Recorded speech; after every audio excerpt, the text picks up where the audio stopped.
সঙ্গীত শিল্পী তাহসান খান আর makeover artist রোজা আহমেদের দাম্পত্য জীবন যেন এখন ভালোবাসার এক স্বর্গরাজ্য। বছরের শুরুতেই হঠাৎ করে 4 হাত এক করে ভক্তদের চমকে দিয়েছিলেন তাহসান। তাদের ভালোবাসা এখন কতটা মধুর তা কারো বুঝতে বাকি নেই। সামাজিক মাধ্যমে কিছু মিষ্টি মুহূর্তের ছবি শেয়ার করেছেন রোজা আহমেদ। ছবিগুলিতে দেখা যায় সবুজে ঘেরা প্রাকৃতিক পরিবেশ, গুড়ি গুড়ি বৃষ্টি, আর এমন সময় সুইমিং পুলে তাদের আদুরে এক মুহূর্ত। তাহসানের বাহুতে রয়েছে তার স্ত্রী রোজা, তাকিয়ে আছেন ভালোবাসার দৃষ্টিতে। তাদের একান্ত মুহূর্ত ছাড়াও আরো কিছু ছবি শেয়ার করেছেন রোজা। তাদের রিসোর্টের এক কামরার বিছানাটিও ভালোবাসার আবহে সজ্জিত হয়েছে। এছাড়াও বই হাতে একটুখানি প্রশান্তির মুহূর্ত ভাগ করে নেন রোজা। বলা বাহুল্য সবকিছুতে তাদের মধ্যে পাওয়া গেল এক স্নিগ্ধ ভালোবাসার ছোঁয়া।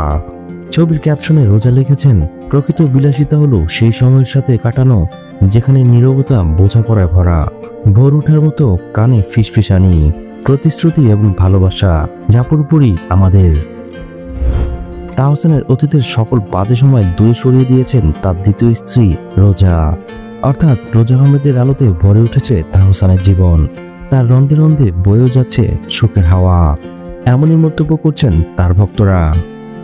বলছে রোজা যেন তাহসানের জীবনে সেই চাঁদের আলো। বিয়ের পর থেকে প্রায় দেশের বাইরে সময় কাটাতে দেখা যায় এই জুটিকে। কখনো আমেরিকা, কখনো মালদ্বীপ, অথবা কখনো ইউরোপের কোনো শহরে। দেশের কাজের ব্যস্ততা থেকে খানিক ছুটি পেলেই তারা বেরিয়ে পড়েন দুজনে মিলে এমনই এক মধুর মুহূর্তের খোঁজে।